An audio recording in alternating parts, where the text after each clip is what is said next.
आज दो मुद्दों पर बात करेंगे। पहला ये कि इंडिगो के chief executive officer Peter Elbers ने डीजीसीए को क्या जवाब दिया है, और साथ ही जानेंगे कि प्रधानमंत्री नरेंद्र मोदी ने इंडिगो क्राइसिस पर क्या कहा, एक्शन क्या लिया गया है और इंडिगो का भविष्य क्या होने वाला है। साथ ही एक और खबर पर बात करेंगे कि क्या अब रेलवे के लोको पायलट भी एक बड़ा कदम उठाने की सोच रहे हैं। लेकिन एक बार प्लीज बिरयानी की बात करें। बिरयानी, बासमती राइस और वो खुशबू जिसे हम रेजिस्ट ही नहीं कर पाते। हम क्या, दुनिया में बहुत सारे ऐसे देश हैं जो भारत के बासमती की खुशबू से एडिक्टेड हैं। उनमें से एक है अमेरिका। पर शायद यूएस प्रेसिडेंट डोनाल्ड ट्रंप को ये खुशी बर्दाश्त नहीं हो रही है। पूरा एपिसोड देखना ये समझने के लिए कि अब उन्होंने राइस और उसके एक्सपोर्ट्स पर क्या कह दिया। हाय, मैं हूँ श्रुति और आप देख रहे हैं खर्चा पानी। Brought to you by SBI Life Insurance.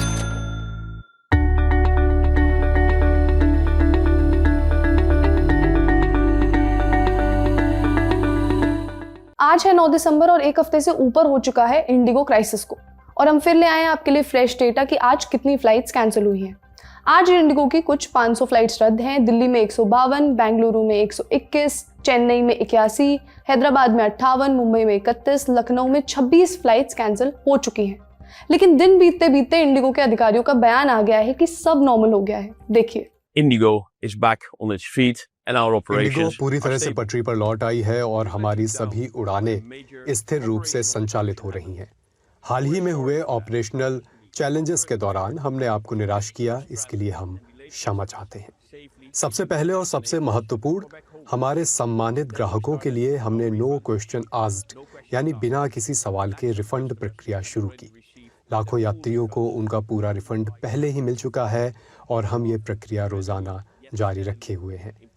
आज 9 दिसंबर तक ये पुष्टि की जाती है कि हमारे संचालन अब पूरी तरह स्थिर हैं। इसका अर्थ है कि हमारी वेबसाइट पर दिखाई देने वाली उड़ानें समायोजित नेटवर्क के तहत निर्धारित समय पर संचालित होंगी। in our network and our on-time performance has also been normalized. अब आपको मालूम ही है कि रोज सरकार और directorate general of civil aviation DGCA कुछ ना कुछ कर ही रहे हैं। कभी ये नोटिस, कभी वो नोटिस, वो हमने आपको पहले बताया था। लेकिन अब सरकार ने नया फैसला ले लिया है। डीजीसीए ने 8 दिसंबर को इंडिगो को ऑर्डर दिया है कि इंडिगो अपनी 5% फ्लाइट्स कम कर देगी। यानी रोज इंडिगो के पास थी यदि 100 उड़ान, तो वो अब सिर्फ 95 ही भर पाएंगे। लेकिन इंडिगो के पास असली कितनी फ्लाइट्स हैं? रोज की लगभग 2300, तो करीब 115 फ्लाइट्स हर रोज उनके लिए कम हो जाएंगी। इंडिगो को घटाई गई फ्लाइट्स के साथ अपना नया शेड्यूल भी 10 दिसंबर तक सबमिट करना होगा। कहा जा रहा है कि अगले कुछ महीनों में ये संख्या 200 फ्लाइट्स तक भी बढ़ सकती है अगर कंपनी ने अपने ऑपरेशंस को ठीक से हैंडल नहीं किया। और इंटरेस्टिंग बात यह है कि लगभग 115 फ्लाइट्स अब दूसरी एयरलाइंस को दे दी जाएंगी। Spice jet, Akasa air, air India, ये सब एयरलाइंस इन रूट्स पर ऑपरेट करेंगी। यानी जो स्लॉट्स इंडिगो के पास थे वहां अब कंपटीशन होगा। ये इंडिगो के लिए फाइनेंशियल नुकसान होगा। हालांकि जानकार कहते हैं कि इतना नुकसान ऊंट के मुंह में जीरे जैसा है। सुनते हैं नागरिक उड्डयन मंत्री राममोहन नायडू को, जिन्होंने आज भी लोकसभा में इस पर सफाई दी और कहा कि सरकार चाहती है कि नई एयरलाइंस भी मार्केट में आए। जाहिर है कि इंडिगो के लिए अच्छी खबर तो नहीं है। सुनते हैं। The government is determined to build सरकार एक मजबूत और कॉम्पिटिटिव एविएशन इकोसिस्टम बनाने के लिए प्रतिबद्ध है। अपनी नीतियों के जरिए हम भारत में नई एयरलाइंस को शुरुआत करने के लिए भी प्रतिबद्ध हैं और उन्हें प्रोत्साहित कर रहे हैं।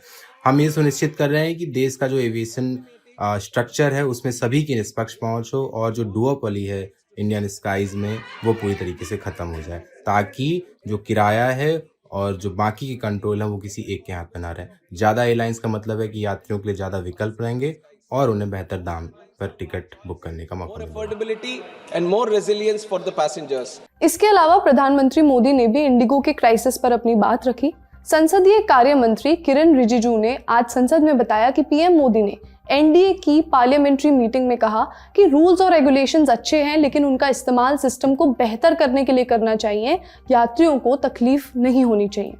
आपको मालूम ही है कि डीजीसीए ने एक शो कॉज नोटिस जारी किया था इंडिगो के सीईओ पीटर एल्बर्स और चीफ ऑपरेटिंग ऑफिसर इसिडोर पोर्केरेस के लिए। यानी उन्हें जवाब देना था कि आपने ये गड़बड़ क्यों की। उसका जवाब 8 दिसंबर रात 8 बजे आ चुका है। डीजीसीए ने एक प्रेस रिलीज निकाली जिसमें 5 मुख्य कारणों का जिक्र किया।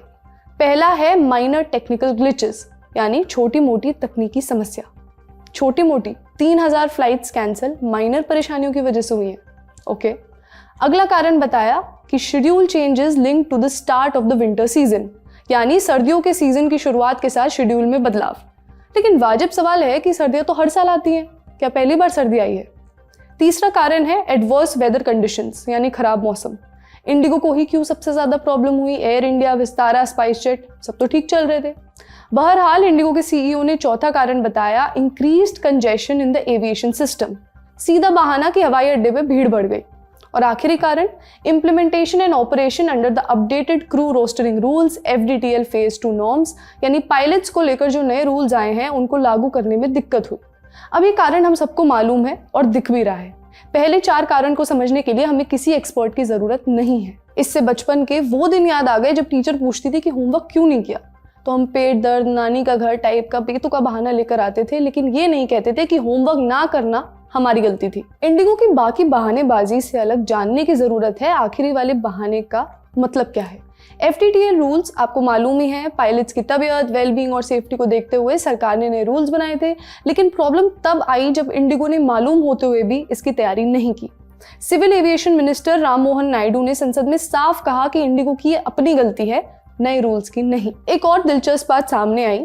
मुंबई मिरर के पत्रकार सौरभ वक्तानिया और अदिति ठाकुर ने कुछ पायलट से बात की।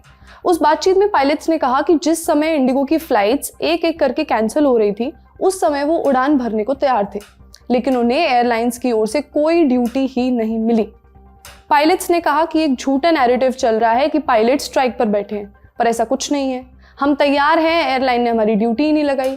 फ्लाइट्स रद्द होना हमारी गलती नहीं है, हमें ब्लेम न किया जाए। कुछ ने तो ये भी बताया कि उन्हें फ्लाई करने के लिए वॉलंटियर भी किया। 1 घंटे तक कॉकपिट में बैठे पर फ्लाइट नहीं उड़ी। ऐसे में अगर पायलट्स की माने तो इंडिगो ने फ्लाइट्स जानबूझकर रद्द की। ये इंडिगो की मनमानी का एक और सबूत है। अब स्थिति ये है कि सरकार को दबाव में डालकर इंडिगो ने अपने मन का काम तो कर दिया है, लेकिन अब पायलट्स पहले से और मुखर हो चुके हैं। उनकी बातों को माने तो समझ आता है कि इंडिगो की फ्लाइट से उड़ान भरना अपनी सुरक्षा से समझौता करना है। ये सुनिए। The issue is not that it getting sorted. The issue is what are the chances it can. मुद्दा ये नहीं है कि अभी सब कुछ ठीक हो रहा है। असली सवाल ये है कि इसके दोबारा होने की कितनी संभावना है। हमारी मुख्य चिंता ये है कि व्यावसायिक जरूरतों के चलते सुरक्षा से समझौता किया जा रहा है। जैसे आप यात्रियों की असुविधा कह रहे हैं, वो सारी उड़ानें आप विंटर शेड्यूल में व्यावसायिक कारणों से चला रहे थे, किसी मानवीय आधार पर नहीं। ऐसी छूट देना एक मिसाल कायम करता है कि कल को कोई और ऑपरेटर आकर कहेगा मेरे लिए भी नियम बदल दो। Some other operator can come and ask, okay, I had a problem, now give me a dispensation, now increase my duty time. Indigo के पायलट से जुड़ी डिमांड्स रेलवे के लोको पायलट्स की भी हैं। ऑल इंडिया लोको रनिंग स्टाफ एसोसिएशन यानी AILRSA ने बाकायदा स्टेटमेंट जारी किया है। AILRSA ने सरकार से modern fatigue risk management system लागू करने की बात की है। एसोसिएशन ने कहा है कि सुरक्षा से समझौता नहीं किया जा सकता, चाहे सफर हवाई हो या ट्रेन से। उनका कहना है कि फ्लाइट ड्यूटी टाइम लिमिटेशन को लेकर नरमी बरतने से सरकार ने एक बार फिर लोगों को भगवान भरोसे छोड़ दिया है। एक तरफ मुसाफिर परेशान हुए, वहीं दूसरी तरफ उनसे हवाई टिकट के 20 गुना तक ज्यादा पैसे वसूले गए। एसोसिएशन का कहना है कि लोको पायलट के सामने थकान वाली परेशानी कई दशकों से है। हम फिर से मांग करते हैं कि लगातार 2 बार से ज्यादा नाइट शिफ्ट ना लगाई जाए। काम के घंटे इतने हों जिसकी इजाजत हमारा शरीर देता है। हर ड्यूटी के बाद पर्याप्त आराम मिले, वीकेंड में भी रेस्ट दिया जाए। स्लीप साइंस और बॉडी क्लॉक को ध्यान में रखते हुए रोस्टर प्लान किया जाए।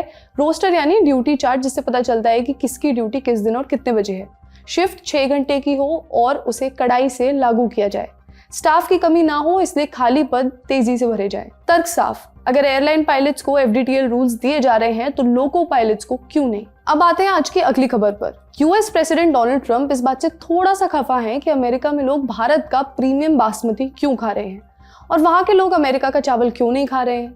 8 दिसंबर को व्हाइट हाउस में एक मीटिंग थी जहां ट्रंप ने अमेरिका के किसानों से बातचीत की। किसानों ने अपनी बात आगे रखी। उन्होंने कहा कि भारतीय चावल, थाई चावल, वियतनामी चावल ये सब सस्ते आ रहे हैं, हमारा चावल नहीं बिक रहा। इस पर ट्रंप बोले कि इंडिया को चावल डंप नहीं करना चाहिए, मैं इसका ध्यान रखूंगा। यानी ट्रंप कह रहे हैं इंडिया हमारे बाजार में सस्ता चावल डाल रहा है, जिससे अमेरिकन फार्मर्स को नुकसान हो रहा है। और आपको पता ही है ट्रंप की हर परेशानी का इलाज क्या है, टैरिफ्स। उनका मानना है कि अगर नए टैरिफ लगा देंगे तो भारत का चावल आना कम हो जाएगा। लेकिन इससे पहले आपको कुछ डेटा देते हैं कि ट्रंप का लॉजिक उनके जैसा ही खोखला है। भारत दुनिया का सबसे बड़ा चावल का एक्सपोर्टर है। ये जितने भी देशों को एक्सपोर्ट करता है उसमें से टॉप 10 देशों में भी अमेरिका का नाम नहीं है। भारत के कुल एक्सपोर्ट्स में से सिर्फ 32 करोड़ किलो चावल ही अमेरिका जाता है।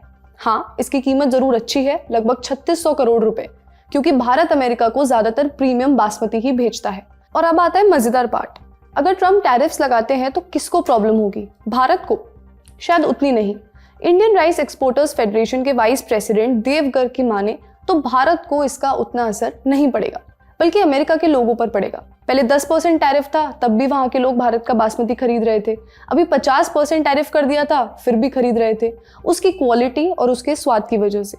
हाँ, ये सच है कि भारत के बासमती चावल उगाने वाले किसानों को दिक्कत हो, लेकिन जैसा कि हमने कहा, अमेरिका भारत के कुल एक्सपोर्ट्स का बहुत छोटा सा हिस्सा है चावल में। इंडिगो को लेकर एक फ्रेश अपडेट आया है। Union minister of civil aviation Ram Mohan Naidu, ministry of civil aviation के सेक्रेटरी समीर सिन्हा और इंडिगो के सीईओ पीटर एल्बर्स की एक मीटिंग हुई। उस मीटिंग में ये डिसाइड हुआ कि जैसे हमने आपको पहले भी बताया था, इंडिगो की फ़्लाइट्स में 5% जो ऑपरेशंस हैं फ़्लाइट के, उनको कम किया जाएगा, उन्हें रद्द किया जाएगा। लेकिन अब उसको बढ़ा के 10% कर दिया है, मतलब लगभग 230 फ्लाइट्स इंडिगो की हर रोज़ अब नहीं ऑपरेट करेंगी।